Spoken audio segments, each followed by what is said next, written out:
Spring 1862. 100,000 Union soldiers encircle Yorktown's earthworks. Confederate guns wait silently behind mud ramparts. Cannons point everywhere, yet somehow Johnston orders no assault. Why does this colossal army hesitate before 13,000 desperate men defending Virginia's peninsula? McClellan's scouts report catastrophe. 60,000 rebels await inside fortifications stretching 12 miles. Artillery batteries bristle everywhere. Trenches multiply like serpents across landscape. The federal commander believes he faces annihilation if attacking headlong. What his intelligence officers miss? Most cannons are painted logs. Deception becomes Johnston's greatest weapon today. Private Warren Goss squats in freezing mud, shivering. His 4th Massachusetts Regiment digs trenches endlessly, left, right, deeper still. Rain falls constantly. Dysentery ravages the camp. Around him, 15,000 laborers scrape earth furiously, constructing parallels that creep toward Confederate lines. Nobody understands why they dig instead of charging. Inside Yorktown, General Joseph Johnston walks the defenses nightly, calculating probabilities like a chess master studying moves. He commands merely 13,000 exhausted men, barely 1/7 McClellan's strength. His supply wagons nearly empty. Artillery ammunition rationed carefully. Yet Johnston refuses panicking. Strategic withdrawal, not desperate defense, will preserve his army intact. April 5th. Federal advance units crash against outer works. Skirmishers exchange withering fire. Engineers measure distances obsessively, preparing bombardment positions. McClellan studies detailed maps, cross-referencing European siege manuals. He remembers Sevastopol's horrors, thousands killed storming fortifications.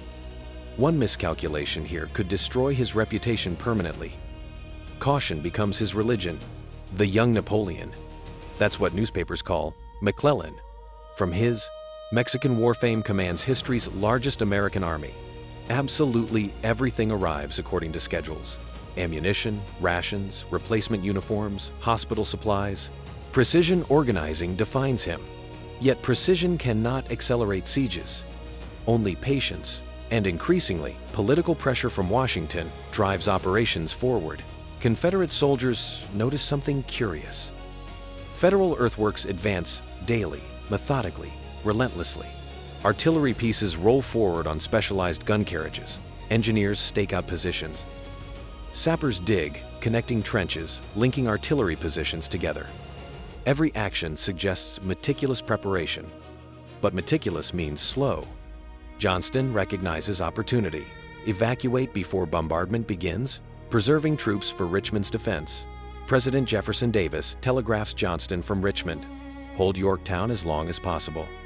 But possible remains undefined, frustratingly vague. Hold until when? Until supplies vanish? Until federal batteries destroy everything? Johnston understands Davis cannot grasp the harsh mathematics. 13,000 cannot defeat 100,000 indefinitely. Withdrawal becomes inevitable. Only timing remains uncertain. Lieutenant Charles Wainwright commands an artillery battery of Napoleon 12-pounders. He supervises construction of gun emplacements, earthen walls, log reinforcements, ammunition magazines positioned safely. Federal artillery superiority overwhelms everything. Confederate batteries concentrate fire against approaching Federal parallels, but ammunition grows scarcer daily. Wainwright realizes they're preparing fortifications that enemies will occupy soon, not defend successfully. Mud consumes everything. It swallows wagon wheels, suffocates horses, clogs rifle barrels. Northern soldiers curse continuously. Their uniforms become brown-gray. Sickness spreads like wildfire. Typhoid kills more men than Confederate bullets. Yet digging continues shovel after shovel, trench after trench. Nobody sees the logic. Commanders insist silence means preparation for imminent assault that never materializes. The Warwick River presents unexpected obstacles. Confederate engineers dam strategic points, flooding surrounding lowlands into impassable swamps. Federal engineers must construct pontoon bridges at tremendous cost. Sappers die building these crossings under Confederate sniper fire. Days pass, while bridges slowly materialize. McClellan recalculates timelines perpetually. Richmond seems simultaneously closer and impossibly distant. April 9th. Confederate artillery opens tremendous bombardment against Federal positions. Shells scream overhead, terrible and beautiful simultaneously. Explosions shake earth violently. Union gunners respond immediately with disciplined volleys. 3 hours of continuous roaring. Smoke obscures battlefields completely. When silence finally descends, casualties prove surprisingly light, perhaps 200, wounded total. The demonstration reminds everyone. Fortifications matter tremendously here. Inside Yorktown, soldiers work frantically painting logs black. These Quaker guns lean against embankments looking convincingly real from distance. Confederate engineers position genuine artillery between painted fakes, creating an illusion of overwhelming firepower. They fire from different locations repeatedly, suggesting abundant ammunition. This theatrical production becomes Johnston's masterpiece. Psychological warfare defeating numerical disadvantage temporarily. Confederate supply officer Captain James Pettus calculates rations carefully. Meat disappears first. Vegetables grow scarce. Flour runs critically low. Horses receive half rations, standing skeletal in muddy corrals. Officers eat marginally better than enlisted men barely. Pettus knows this precarious situation cannot continue beyond early May. Either Federal bombardment destroys everything, or Johnston evacuates successfully. Mathematics allows no third option. A Confederate deserter reaches Union lines, providing intelligence. Yorktown's defenders number 13,000, not 60,000. McClellan dismisses this information utterly. Obviously planted, he declares confidently. Johnston wants us attacking prepared fortifications. McClellan's overcaution becomes self-fulfilling prophecy. His conviction that deception masks Confederate strength prevents aggressive action. Caution defeats victory more effectively than any enemy ever could. Captain John Barnard, McClellan's brilliant chief engineer, supervises massive battery construction personally. 200-pound Parrott rifles require specialized platforms. Workers dig foundations through solid clay. Massive logs support gun carriages, ammunition magazines buried safely underground. Barnard's mathematical precision staggers observers. These batteries, once complete, will pulverize Yorktown's earthworks systematically. Johnston understands this perfectly. Johnston holds councils with division commanders, debating strategy urgently. General Longstreet advocates standing firm. General Harvey Hill suggests counterattack. General Smith urges immediate evacuation. Johnston listens patiently, then decides. Evacuation begins May 3rd, precisely before Federal bombardment reaches full devastating capability. Secrecy remains absolutely critical. Federal pickets lie merely hundreds of yards away. Detection means catastrophic disaster. April 30th. Soldiers receive whispered orders. Pack everything silently. No bugle calls, no drums. Wagon wheels wrap in cloth, muffling sound completely. Artillery crews grease axles methodically. Cavalry prepare screening positions. Everyone understands. Federal discovery means death for thousands trapped in entrenchments. Tension grips everyone. Hands shake nervously. Sleep becomes impossible for anxious Confederate soldiers. May 3rd dawns, mysteriously quiet. Fog blankets, battlefields thickly. Federal pickets notice something strange. Confederate campfires burn normally, yet suspicious silence prevails everywhere. Morning patrols advance cautiously, expecting ambush at every step. They discover abandoned trenches. Yorktown's defenders vanished completely overnight. Johnston's entire army, 13,000 men, artillery, wagons, supplies slipped away undetected successfully. The evacuation astounds everyone. Rear guards maintained positions until dawn, then withdrew silently. Federal troops rush forward, discovering empty fortifications. Confederate booby traps, artillery shells rigged explosively detonate occasionally, killing careless soldiers. McClellan telegraphs Washington triumphantly, "Yorktown is ours." But triumph rings hollow. The enemy army escaped completely intact. Richmond remains defended. Northern victory tastes bittersweet, incomplete. Lincoln reads McClellan's telegram with disappointment. The president hoped for captured cannons, surrendered soldiers, destroyed Confederate army. Instead, he gets occupied earthworks and escaped enemies. Lincoln telegraphs back, "I think it is time for you to strike a blow." The words sting McClellan deeply. Civilian interference in military operations feels intolerable, yet the president commands obedience absolutely.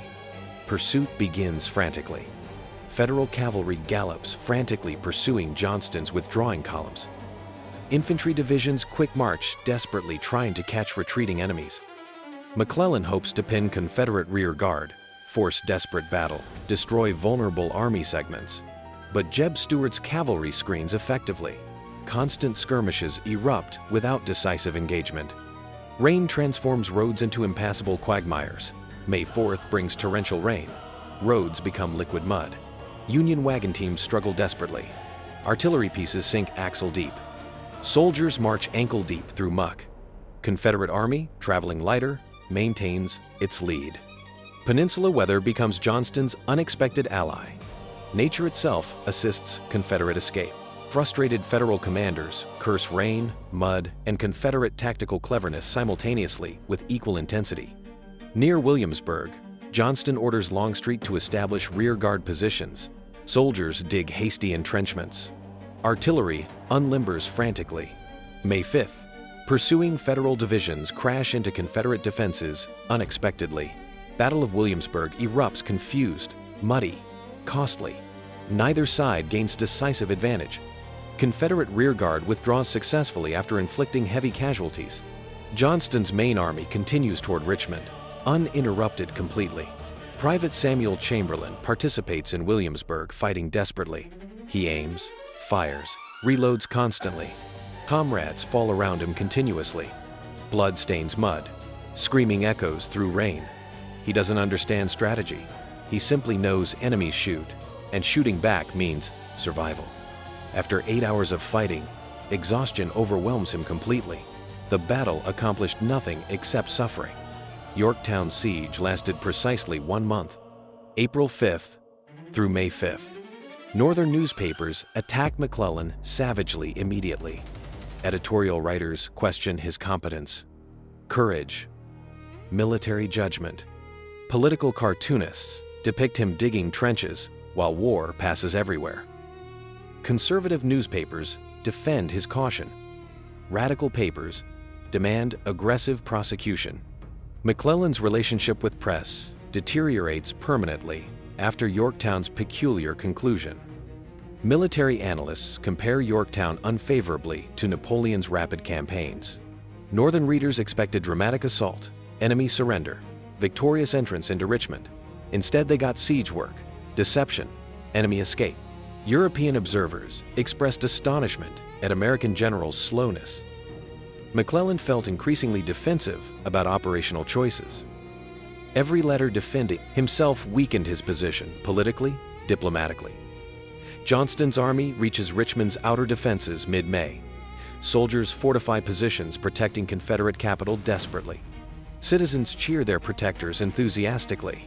Jefferson Davis praises Johnston's skillful withdrawal. But everyone understands, this represents temporary reprieve, not final victory. McClellan's massive army approaches inexorably. Richmond faces siege eventually.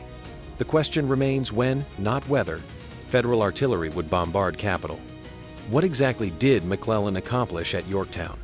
He captured fortifications without battle, preserving army from potential casualties. He advanced closer to Richmond incrementally. He secured Peninsula as operational base, but he surrendered initiative to Johnston. He wasted precious time irreplaceably. He allowed enemy escape intact. Strategic victory proves elusive when tactical positions yield without occupying forces engaging defenders. Johnston accomplished primary objectives brilliantly. He preserved outnumbered army intact against superior forces. He tied down 100,000 Federal soldiers for an entire month. He bought time for Richmond, strengthening defenses. He demonstrated psychological warfare compensates for material weakness temporarily. But ultimate Confederate fate remained unchanged. Numerical disadvantage couldn't disappear through deception indefinitely. Eventually, mathematics prevails completely. McClellan's fundamental character revealed itself at Yorktown decisively. He possessed organizational genius, engineering brilliance, genuine concern for soldiers' welfare, absolutely. But he lacked ruthless aggressiveness required for decisive victory. He saw obstacles everywhere, opportunities nowhere. Political ambition made him cautious. He feared failure destroying his career permanently. Caution became self-defeating ultimately. Consider McClellan's missed opportunity objectively. 100,000 soldiers confronted 13,000 defenders. Confederate supply lines stretched dangerously thin. Morale wavered constantly under Federal artillery bombardment. Coordinated assault might have shattered entire defensive position completely. Victory might have come painlessly. But might have isn't history. What actually happened shaped everything subsequently forever. Federal soldiers felt cheated after weeks digging. They expected glorious battle, not unopposed occupation. Officers questioned McClellan's courage privately. Enlisted men complained bitterly.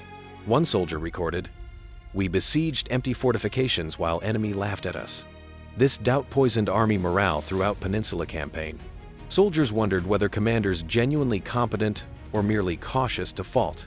McClellan's siege artillery approach reflected his engineer background. He believed overwhelming firepower would force surrender without costly assault. This calculation proved correct. Johnston did evacuate rather than facing bombardment.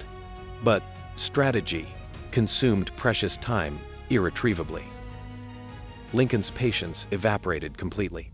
The president wanted aggressive generals willing fighting, accepting casualties, pursuing decisive victory relentlessly regardless consequences. The Peninsula Campaign continued after Yorktown, leading toward 7 days battles in late June. McClellan repeatedly found reasons delaying, retreating, consolidating rather attacking. Every skirmish seemed reason to pause cautiously. Every scout report suggested enemy strength. By June, his psychological paralysis had worsened. Lincoln eventually replaced him.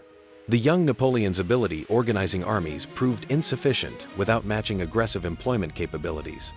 Confederate officers recognized Johnston's Yorktown strategy's brilliance. Subsequent commanders would repeatedly trade space for time, withdraw from untenable positions, preserve forces for future engagements. This strategy prolonged war immeasurably. But material Northern advantages couldn't overcome indefinitely. Eventually, Confederate armies facing Grant and Sherman discovered trading space delayed, but couldn't prevent inevitable eventual defeat completely. Historians debate whether McClellan could end the war at Yorktown. Bold assault early April might have crushed Johnston's weak forces, opened Richmond approaches, possibly ended rebellion. Alternatively, such attack might have failed disastrously, destroying Union's best army catastrophically. Counterfactual history remains speculation. What matters? McClellan didn't attack. Consequences flowed from actual decisions, not hypothetical alternatives. Yorktown's psychological impact exceeded tactical significance considerably. McClellan's excessive caution encouraged Lincoln to seek more aggressive commanders. Within months, the President began long search for generals willing attacking, accepting casualties, pursuing decisive victory courageously. That search eventually produced Grant and Sherman commanders willing fighting regardless consequences, accepting terrible casualties, pursuing victory completely. Ordinary soldiers endured Yorktown's miserable trench warfare, disease, frustration. They dug miles of earthworks serving no ultimate purpose. They suffered rain, mud, Confederate snipers. Many contracted diseases, typhoid, dysentery, malaria, killing more men than bullets. Survivors remembered Yorktown bitterly. They felt their sacrifice accomplished nothing meaningful. Morale declined permanently after witnessing enemy escape unpunished. Confederate soldiers regarded Yorktown as successful delaying action. They had held superior Federal numbers at bay magnificently. They withdrew intact when necessary. They preserved themselves for battles ahead. In an army chronically outnumbered, such tactical victories mattered deeply. Survival meant everything. They escaped trap, continued fighting, accomplished Johnston's strategic objective completely. Confederate soldiers felt victorious despite evacuating. Modern military analysts recognize Yorktown as intelligence failure case study. McClellan's persistent overestimation of enemy strength, believing Johnston commanded 60,000 when actual strength barely exceeded 13,000 paralyzed decision-making catastrophically. Better intelligence might have changed history substantially. Poor information led excellent commander making terrible strategic choices. Information matters more than genius sometimes. Yorktown demonstrated fortifications' dominance in Civil War battlefields. Weak earthworks, properly positioned and defended, halted vastly superior forces effectively. This reality shaped every subsequent campaign. Commanders learned digging immediately upon reaching new ground. Fieldworks became standard practice. Entrenchments multiplied across battlefields. Assaulting prepared positions meant accepting terrible casualties invariably. Siege warfare replaced open field maneuvering increasingly. Yorktown's earthworks are preserved as historical monuments today. Visitors walk same trenches Federal soldiers dug desperately. They see ground Confederate defenders held obstinately. Peaceful landscape belies tension, fear, uncertainty gripping both armies during April's tense days. Time transforms battlefields into parks. Suffering becomes history. Living memory fades. Future generations cannot feel their ancestors' emotions. Quaker guns. That's what soldiers nicknamed painted logs became legend. This simple deception worked because McClellan wanted believing he faced overwhelming strength. His cautious temperament required justification. False cannons provided convenient reasoning. Psychological warfare proved remarkably effective. Deception matters less than perception. Enemy's belief matters more than objective reality. McClellan's expectations defeated McClellan completely. Johnston's successful withdrawal validated his military judgment decisively. He refused fighting battles he couldn't win. He preserved his force as fleet in being, threatening, but avoiding decisive commitment. Strategy frustrated Federal commanders endlessly, but it served Confederate purposes. Survival mattered more than heroic defeat. Richardson's army lived fighting another day. Tactical retreat became strategic victory. Lincoln's frustration with McClellan deepened permanently after Yorktown. President hoped aggressive war prosecution. Instead, he got elaborate excuses, constant reinforcement requests, missed opportunities repeatedly. Their relationship never recovered. Fundamental disagreement existed regarding military philosophy. Lincoln wanted aggressive fighting. McClellan wanted careful preparation. These incompatible visions could never reconcile satisfactorily. Yorktown siege consumed vast Union resources wastefully. Thousands of artillery shells expended. Tons of engineering materials used. Millions of rations consumed. Countless man-hours invested. All directed against positions Confederates voluntarily abandoned. This inefficiency troubled War Department officials perpetually. Sustaining such expensive operations strained Northern resources. Waste seemed particularly bitter when enemies simply retreated unpursued successfully. Confederate newspapers celebrated Johnston's evacuation brilliantly. Richmond editors praised ability tying down massive Federal forces using minimal troops. Comparisons to Napoleon appeared frequently. Such praise boosted Southern morale tremendously, but underlying reality remained grim. Insufficient manpower defending simultaneously everywhere. Tactical retreat couldn't overcome strategic weaknesses. Deception bought time temporarily. Eventually, numerical disadvantage proves decisive. Union newspapers attacked McClellan savagely afterward. Editorial writers questioned competence, courage, commitment. Political cartoonists depicted digging trenches while war passed everywhere. Public opinion, initially supportive, turned skeptical rapidly. McClellan's relationship with press never warm, became openly hostile. Newspapers influenced public morale substantially. Negative coverage undermined commander credibility permanently. Month-long siege allowed both armies refining military organizations significantly.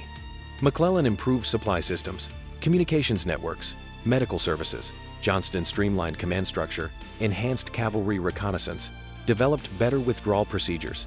Both armies learned valuable lessons. Experience accumulated gradually. Mistakes educated commanders eventually. Military competence grew from accumulated operational experience, not theoretical knowledge. May 1862 marked turning point in Civil War military operations decisively. After Yorktown, commanders understood modern warfare required aggressive action, not passive siege. War's character changed from Napoleonic maneuvers to attritional combat. Both sides adapted reluctantly. The romantic notions of April 1861 died in muddy Yorktown trenches completely. What happens considering alternative history? Suppose McClellan assaults immediately. Perhaps Federal forces suffer heavy casualties breaking through. Or perhaps surprise and overwhelming numbers crush Johnston's weak defenses. Results remain speculation. We examine actual events, not hypothetical scenarios. History concerns what happened, not possibilities remaining unfulfilled forever. Johnston's staff officers marveled at successful deception afterward. Colonel Joseph Ives noted, "We convinced them we were strong by acting confidently." McClellan saw what he expected, seeing impregnable position. Confidence and bluff compensated for material weakness temporarily. This lesson applied throughout war repeatedly. Psychological factors sometimes matter more than numerical strength, ironically. Federal engineering achievements at Yorktown remained genuinely impressive technically. 15 massive siege batteries constructed accurately. Miles of approach trenches dug through difficult soil. Logistics systems supporting 100,000 men operated smoothly. McClellan demonstrated organizational genius, absolutely. Yet organizational genius without aggressive employment proved strategically useless, ultimately.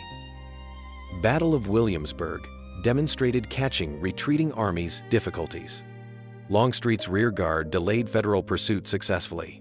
Even retreating armies remain dangerous. Pursuit isn't identical to destruction. McClellan learned this painfully.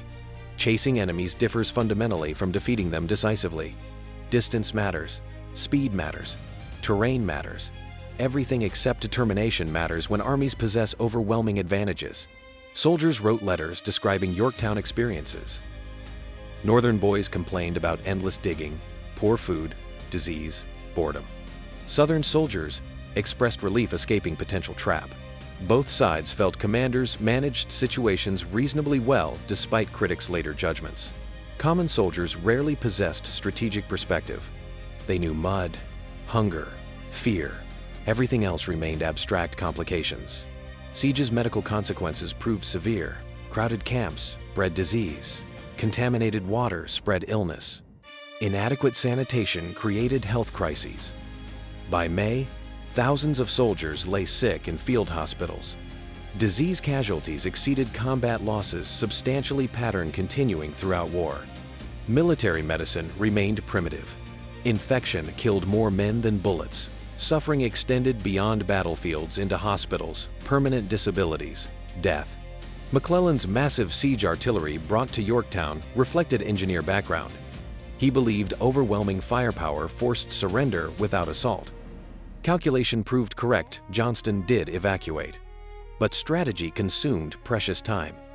Lincoln recognized this trade-off, proving unacceptable. President needed aggressive prosecution. Careful preparation seemed luxury North couldn't afford permanently. Time mattered militarily. Jeb Stuart's cavalry screened Johnston's withdrawal brilliantly. Troopers skirmished constantly with Federal reconnaissance patrols. They destroyed bridges, blocked roads, created confusion everywhere. Cavalry performance foreshadowed later exploits. Stuart demonstrated cavalry's vital role in 19th century warfare. Reconnaissance mattered. Screening meant everything. Information determined success or failure, ultimately. Mid-May armies faced each other around Richmond. Yorktown siege delayed Federal advance precisely 1 month. That month proved crucial. Would it prove decisive? Did Johnston's successful withdrawal save Confederate capital? History suggests it merely postponed inevitable confrontation approaching unstoppably. Richmond would face siege eventually.